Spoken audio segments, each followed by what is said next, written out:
अस्सलाम वालेकुम स्टूडेंट्स। आज हमने डिस्कस करना है बैंड थ्योरी ऑफ सॉलिड्स को। तो बैंड थ्योरी ऑफ सॉलिड, सबसे पहले हम सॉलिड का इंट्रोडक्शन देखेंगे, उसके बाद हम बात करेंगे बैंड थ्योरी की, फिर हम डिस्कस करेंगे कंडक्टर क्या होता है। On the basis of band theory हम कैसे कंडक्टर को क्लासिफाइड कर सकते हैं, कि कंडक्टर को डिफाइन कैसे करेंगे, इंसुलेटर, सेमीकंडक्टर, इनमें क्या डिफरेंस है, और बैंड थ्योरी कैसे एक दूसरे को आइडेंटिफाई कर रही है कि ये मटेरियल कंडक्टर, ये इंसुलेटर, और ये मटेरियल जो होगा ये सेमीकंडक्टर होगा। तो सबसे पहले हम स्टार्ट करते हैं इंट्रो ऑफ सॉलिड।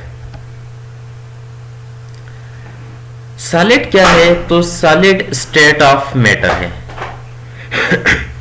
अब यहां पर अगर देखा जाए तो हम बात कर रहे थे सॉलिड की, तो ये हमारे पास क्या है सॉलिड। तो सॉलिड, लिक्विड और गैस, इनके दरमियान यहां पर डिफरेंस शो किए हुए हैं। तो सॉलिड में एटम जो होंगे क्लोजली पैक्ड, लिक्विड में एटम जो होंगे तो ये क्लोजली पैक्ड नहीं होंगे, इनमें कुछ फ्री स्पेस पाई जाएगी। और गैस में ये जो एटम्स होंगे, मॉलिक्यूल होंगे, तो इनमें बहुत ज्यादा फ्री स्पेस पाई जाएगी। अब सॉलिड में एटम जो होंगे क्लोजली पैक्ड हैं, तो इनके दरमियान जो इंटर एटॉमिक फोर्सेस होगी तो ये स्ट्रॉन्ग इंटर एटॉमिक फोर्सेस होगी। लिक्विड में कम होगी और गैसेस में इन सब के मुकाबले में क्या होगी, ये कम होगी। जैसे स्टेट ऑफ मैटर कहते थे, सॉलिड को फर्दर क्लासिफाइड किया जाता था। अब हम सॉलिड के ये कहते हैं कि एटम जो होते हैं, तो सॉलिड के लिए कहा था कि एटम्स क्लोजली पैक्ड हैं, या इनको ये कह सकते हैं कि एटम जो हैं ये टाइटली बॉन्डेड हैं। जब एटम टाइटली बॉन्डेड हैं तो ये फॉर्म करेंगे सॉलिड जो होंगे, तो ये क्रिस्टलाइन और एमॉर्फस सॉलिड होंगे। तो यहां पर हमारा टॉपिक क्रिस्टलाइन और एमॉर्फस सॉलिड को डिस्कस नहीं करना, हमने जस्ट डिस्कस करना है कि सॉलिड में कैसे हम आइडेंटिफाई करेंगे सेमीकंडक्टर को, इंसुलेटर को एंड कंडक्टर को। अब हम बात करेंगे बैंड थ्योरी की। तो बैंड थ्योरी क्या है? The band theory of a solid provide an useful way to visualize the difference between conductor, semiconductor and insulator. कि बैंड थ्योरी की बेस के ऊपर हम डिफरेंशिएट करेंगे किसको? सॉलिड को, सॉलिड में कंडक्टर, सेमीकंडक्टर एंड इंसुलेटर को डिफरेंशिएट करेंगे।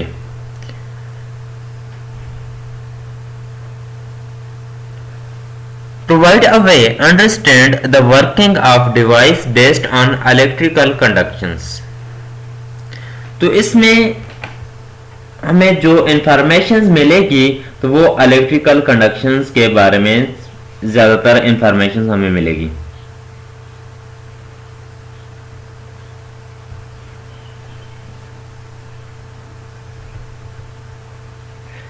एनर्जी बैंड, एनर्जी बैंड को जब डिफाइन करेंगे तो इसके लिए हम ये कहेंगे the electron in same orbit exhibits different energy level. The grouping of this different energy level is called energy band.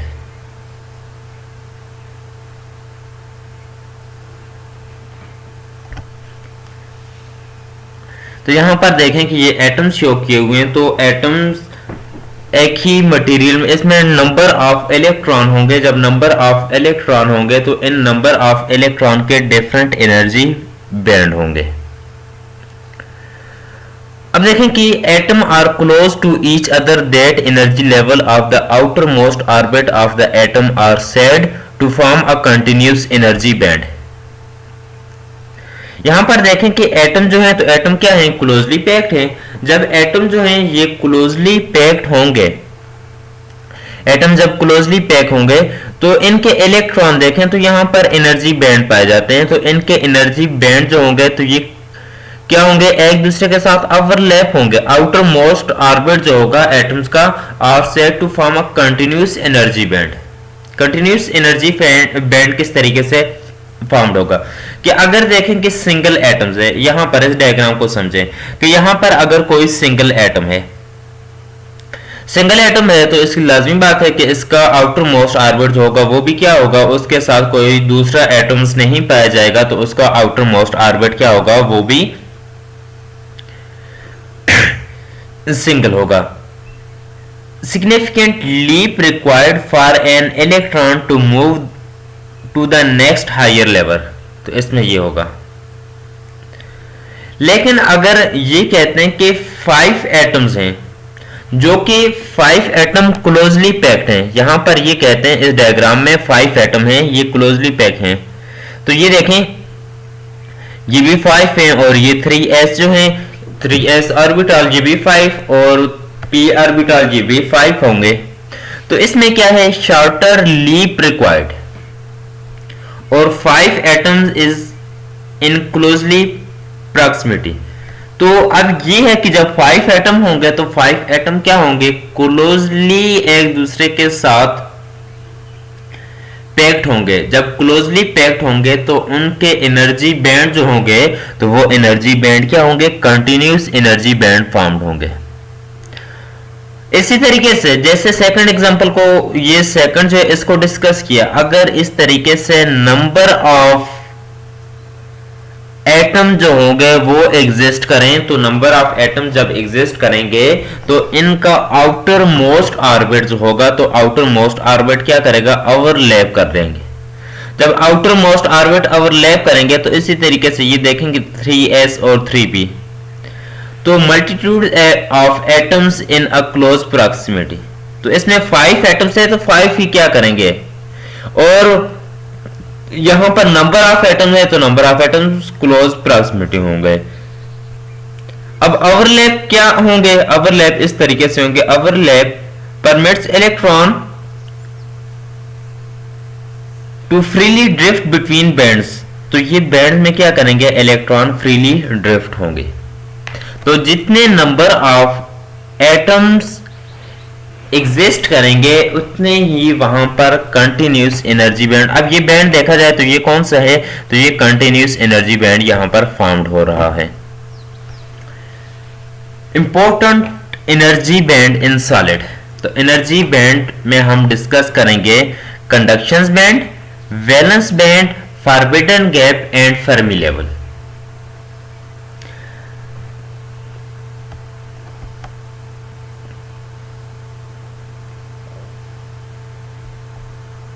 तो कंडक्शन बैंड की सबसे पहले हम बात करते हैं।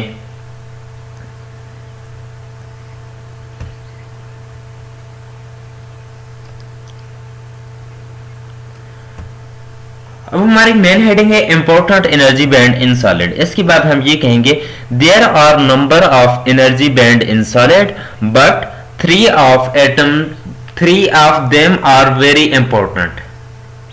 These 3 energy band are important to understand the behavior of solid. These energy band are valence band, conduction band, forbidden band or forbidden gap and Fermi level.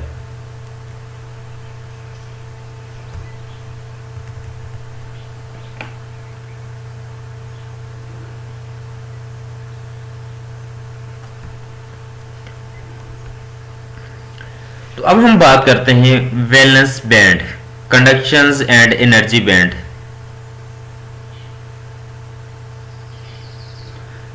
तो सबसे पहले हम यहां पर वैलेंस बैंड की बात करें तो वैलेंस बैंड क्या है, the energy band, valence band भी एनर्जी बैंड है, द वैलेंस बैंड या energy band which is found by grouping the range of energy level of the valence electron or outermost orbit electron is called valence band.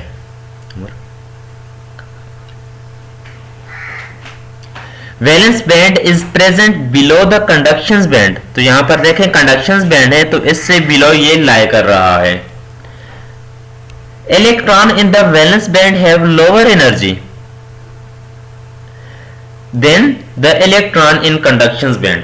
ये कहा था कि जब हम nucleus से अवे मूव करेंगे तो एनर्जी ज्यादा होती जाएगी। तो अब वैलेंस बैंड में क्या होगी कि एनर्जी कम होगी। The electron present in the valence band are loosely bound to the nucleus of the atoms. तो ये इलेक्ट्रॉन जो होंगे तो ये लूजली बाउंड होंगे किसके साथ? एटम के साथ।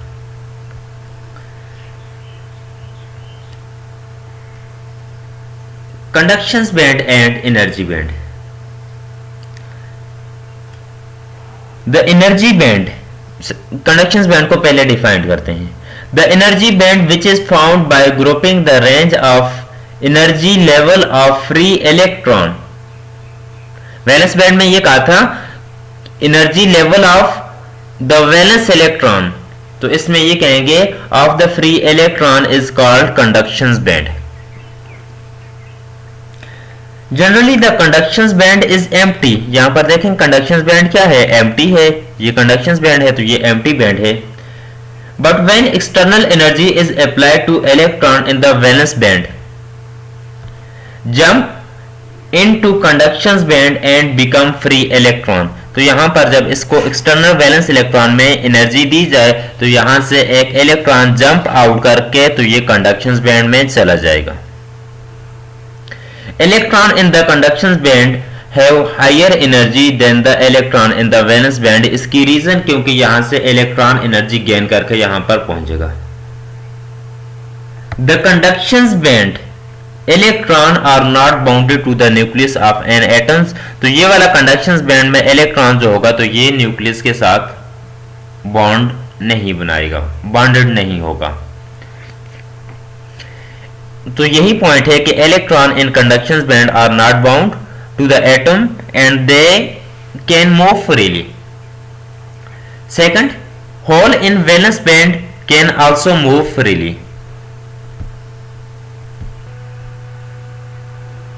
तो इनिशियली कंडक्शन बैंड क्या होगा? इनिशियली कंडक्शन बैंड देखें तो जब हम एनर्जी नहीं दे रहे तो इनिशियली कंडक्शन बैंड एम्प्टी होगा, तो ये एम्प्टी कंडक्शन बैंड होगा।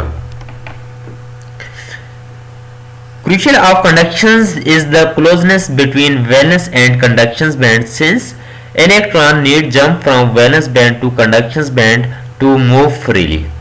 तो इलेक्ट्रॉन उस वक्त फ्री होगा जब ये वैलेंस से कंडक्शन बैंड में जंप करेगा।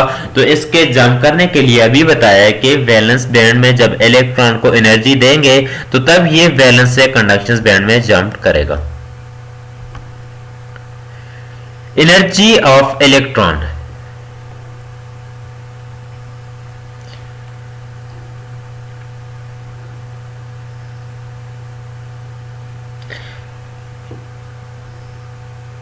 अच्छा, एक और चीज यहां पर डिस्कस करते हैं। ये जो डिफरेंस है वैलेंस बैंड और कंडक्शन बैंड के दरमियान, तो इस डिफरेंस को फॉरबिडन गैप कहा जाता है या एनर्जी गैप कहा जाता है। फॉरबिडन गैप और एनर्जी गैप को डिफाइन कैसे करेंगे?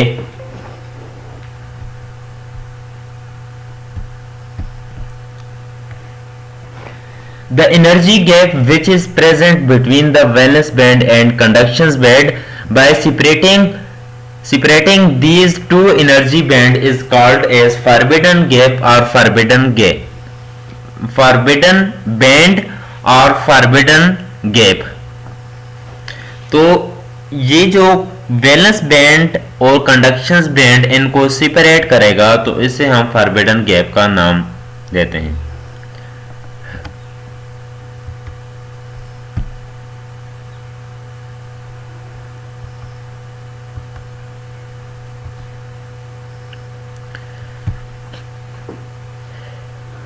अब यहां पर देखें कि इंसुलेटर, सेमीकंडक्टर और कंडक्टर, इसमें हम कैसे डिफरेंशिएट करेंगे वैलेंस बैंड, कंडक्शन बैंड और फॉरबिडन एनर्जी। तो in case of insulator, in solid electron can not stay in forbidden gap because there is no allowed energy in this region. तो ये जो फॉरबिडन गैप होगा, energy gap, तो इसमें electron जो होगा वो एग्जिस्ट नहीं करेगा। इसकी रीजन कि एनर्जी स्टेट नहीं होगी। Forbidden gap is the major factor for determine the electrical conductivity of a solid. The classifications of material as insulator, conductions and semiconductor is mainly depends on forbidden gap.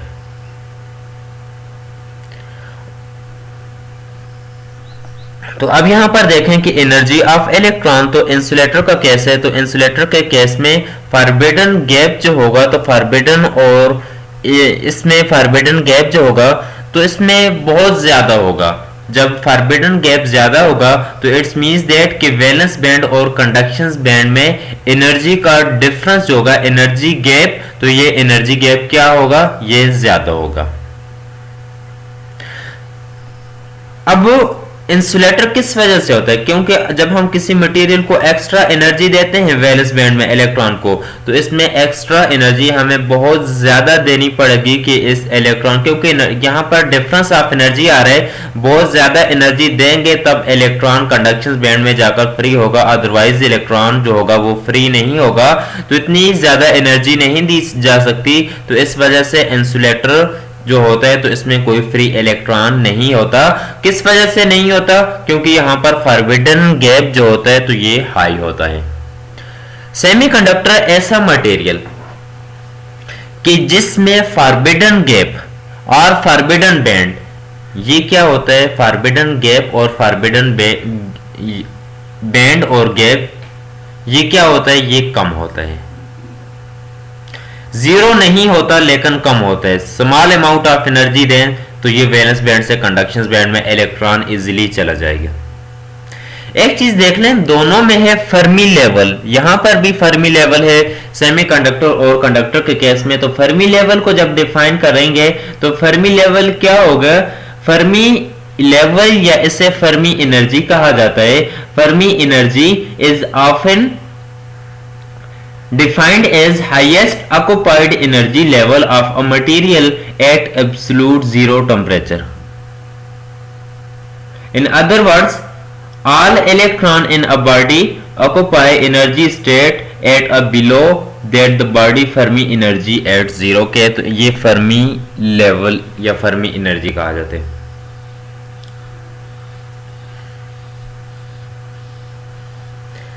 Conductor के case में देखें तो conductor के case में क्या है कि यहां पर फॉरबिडन एनर्जी गैप जो है, तो फॉरबिडन एनर्जी गैप कम है, तो ये क्या होगा कि फॉरबिडन एनर्जी गैप जब कम होगा तो ये मिक्स्ड होंगे, कंडक्शन बैंड और वैलेंस बैंड मिक्स्ड होंगे।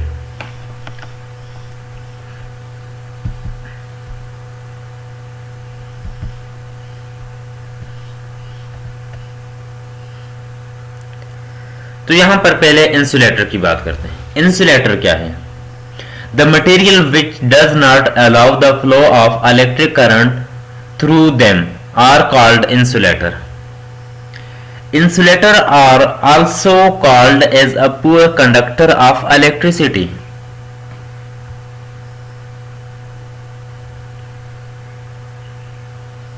Normally in insulator the valence band is fully occupied with electron due to sharing of outermost orbit electron with the neighboring atom।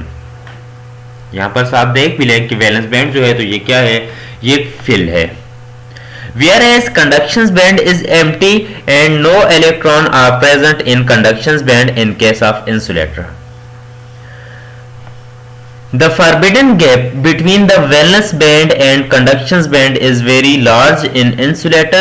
The energy gap of insulator is approximately equal to 15 electron volt। तो valence band और conduction band में ये जो energy होगी, तो forbidden band जो होगा तो ये कितना होगा, ये 15 इलेक्ट्रॉन वोल्ट, ये ज्यादा होगा।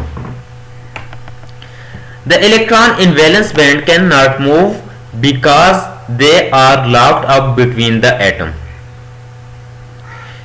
In order move the valence band electron in conduction band, large amount of external energy is applied which is equal to forbidden gap। तो इतनी ज्यादा एनर्जी देंगे तो तब इलेक्ट्रॉन क्या करेगा, ये मूव करेगा। तो अगेन देखें कि इंसुलेटर जो होगा, इंसुलेटर में वैलेंस बैंड जो होगा कंप्लीटली फिल्ड होगा और कंडक्शन बैंड जो होगा तो ये कंप्लीटली एम्प्टी होगा। दूसरा कि वैलेंस बैंड और कंडक्शन बैंड इन दोनों के दरमियान जो गैप होगा, एनर्जी गैप, तो ये 15 इलेक्ट्रॉन वोल्ट का होगा, ये बहुत ज्यादा होगा। इसकी एग्जांपल कौन सी होगी? रबर होगी, वो डायमंड, प्लास्टिक, ये एग्जांपल है इंसुलेटर की। इसी तरीके से हम डिस्कस करेंगे सेमीकंडक्टर। तो सेमीकंडक्टर ऐसा मटेरियल जिसकी इलेक्ट्रिकल कंडक्टिविटी लाई करेगी between conductor and insulator. Example क्या है सेमीकंडक्टर की? सिलिकॉन, जर्मेनियम, ग्रेफाइट, तो ये एग्जांपल है सेमीकंडक्टर की। तो सेमीकंडक्टर में फॉरबिडन गैप जो होगा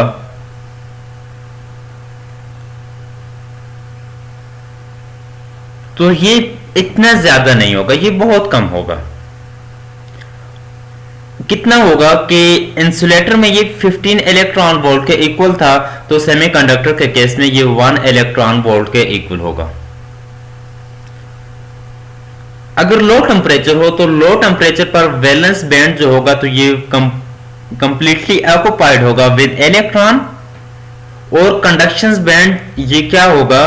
ये एम्प्टी होगा।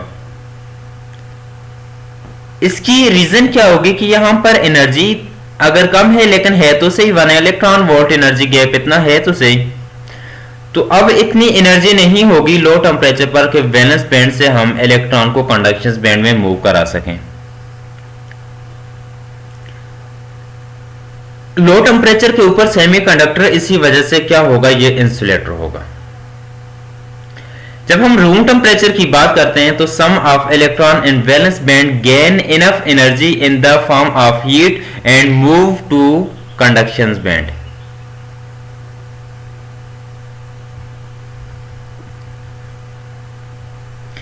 And when temperature is further rise, the number of valence band electron moving into the conduction band is also increase. This show that the electrical conductivity of a semiconductor increase with increase in temperature.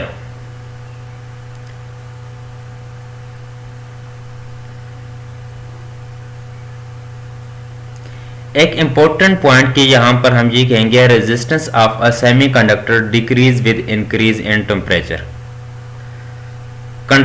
Conductor के मुकाबले में ये क्या होगा? Opposite होगा। Temperature rise कर रहे हैं, रेजिस्टेंस वहां पर राइज हो जाती थी, लेकिन यहां पर रेजिस्टेंस क्या होगी? कम होगी।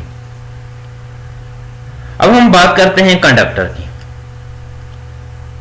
कंडक्टर क्या है? ऐसा मटेरियल जो कि अलाउड करता है इलेक्ट्रिक करंट को कंडक्टर कहा जाता है। इसकी एग्जांपल कौन सी है? कॉपर, सिल्वर, आयरन, एल्यूमिनियम, ये गुड कंडक्टर है इलेक्ट्रिसिटी के लिए।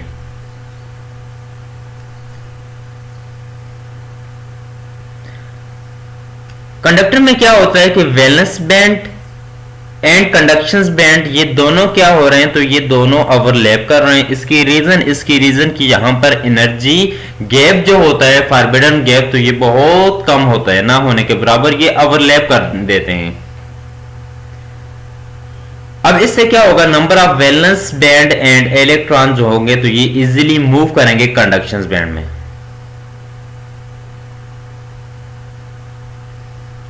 When valence band electron move to the conduction band, they become a free electron. The electron present in the conduction band are no attached to the nucleus of atoms. तो इस वजह से conductor जो होता है तो कंडक्टर में number of free electron पाए जाते हैं।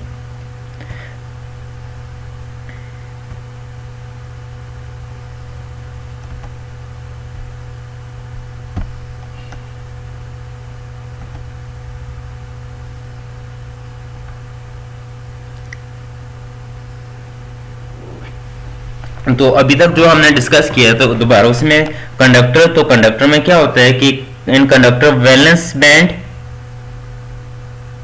एंड कंडक्शन बैंड ये क्या कर रहे हैं? ओवरलैप कर रहे हैं।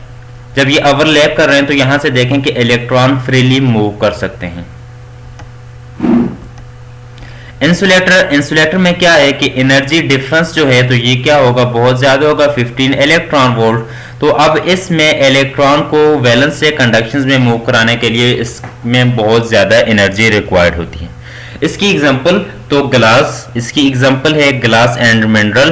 तो glass is an insulator and thus require a great amount of, great means कि high amount of energy to conduct. Since visible light has not enough energy to make the electron jump, it pass freely and crystal it। तो यहाँ पर देखें कि crystal जो होता है, तो अब हम इसके ऊपर फोटॉन्स फॉल करवाएं और इससे हम ये कहें कि अगर फोटॉन वैलेंस बैंड के ऊपर फॉल करवाएं, इलेक्ट्रॉन एनर्जी लेकर कंडक्शन बैंड में चला जाए, तो ये पॉसिबल नहीं है। इसकी रीजन साथ यहाँ पर लिखी है कि visible light has not enough energy to make the electron jump. तो इस साथ और भी introducing impurities provide specific available level energy. तो साथ ये भी लिखा हुआ है mineral like ruby can absorb certain wavelength which is energetic enough. तो ये कुछ वेवलेंथ ही एब्जॉर्ब करेंगी। तो सेमीकंडक्टर में ये कहा कि have a narrow forbidden gap, कि कंडक्टर के मुकाबले में सेमीकंडक्टर का गैप जो होगा ये ज्यादा होगा और इंसुलेटर के मुकाबले में ये क्या होगा, ये कम होगा। अब इसमें क्या है, the energy required to move an electron jump to the conduction band is modest. तो इसमें क्या होगा कि एनर्जी गैप कम है, तो कम एनर्जी देकर भी हम वैलेंस बैंड से कंडक्शन बैंड में इलेक्ट्रॉन को लेकर जा सकते हैं। तो यहां पर एनर्जी गैप ये कम है। Small leap required for an electron to enter in the conduction band and travel through the material. PN junctions क्या है कि हम डिस्कस करेंगे इसको कि P N junctions, P type material और N type material. P type material कैसे subtract होगा, एन टाइप मटेरियल कैसे, जब इनको कांटेक्ट में रखेंगे तो यहाँ पर डिप्लीशन रीजन फॉर्म्ड होगी। तो इसमें फिर हम बैंड मॉडल को डिस्कस करेंगे। एलईडी इसकी एग्जांपल पीवी सेल जो होगी।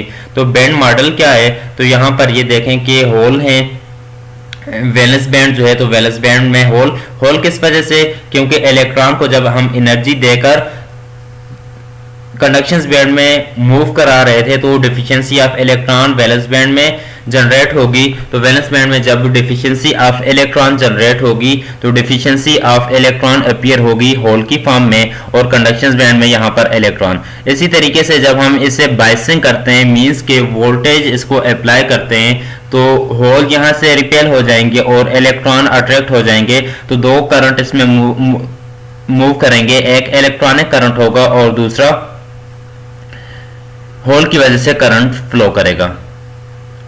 एलईडी, तो एलईडी जस्ट एलईडी इस वजह से मैं एक्सप्लेन कर रहा हूं कि एलईडी लाइट इमिटिंग डायोड जो होती है, लाइट इमिटिंग डायोड्स एलईडी के डिफरेंट आप लोगों ने कलर देखे हैं। तो वो कलर किस वजह से होते हैं कि अब ये जो हमने एनर्जी गैप को डिस्कस किया था, तो हर मटेरियल जो होता है तो उसमें डिफरेंट एनर्जी लेवल होते हैं, डिफरेंट एनर्जी गैप होंगे। तो अब जितना एनर्जी गैप एक दूसरे से डिफरेंट होगा तो इसी तरीके से इसका कलर जो होगा तो ये भी डिफरेंस होगा। फोटो वोल्टेक सेल या फोटो इलेक्ट्रिक इफेक्ट, तो फोटो इलेक्ट्रिक इफेक्ट के ऊपर हम क्या कर रहे थे कि लाइट फॉल कर रहे थे, इलेक्ट्रॉन को मूव करा रहे थे। लेकिन अब यहाँ पर फोटो वोल्टेक सेल है तो एन टाइप और पी टाइप मटेरियल हैं, तो इनमें से क्या करवा रहे हैं, तो इलेक्ट्रॉन मूव करेंगे और होल भी मूव करेंगे। तो आज हमने डिस्कस किया इंट्रोडक्शन ऑफ सॉलिड, उसके बाद band theory, conductor, insulator and semiconductor को। तो आज के लिए काफी है। तो नेक्स्ट लेक्चर में हम डिस्कस करेंगे सेमीकंडक्टर मटेरियल कैसे डेवलप करेंगे, डोपिंग कैसे होगी, पी टाइप मटेरियल कैसे डोप करेंगे, एन टाइप मटेरियल कैसे फॉर्म होगा जब इन दोनों को कांटेक्ट में रखेंगे, जब इन दोनों के साथ वोल्टेज अप्लाई करेंगे, फिर डायोड क्या होता है, ट्रांजिस्टर क्या होते हैं। तो इन सबको हम डिस्कस करेंगे।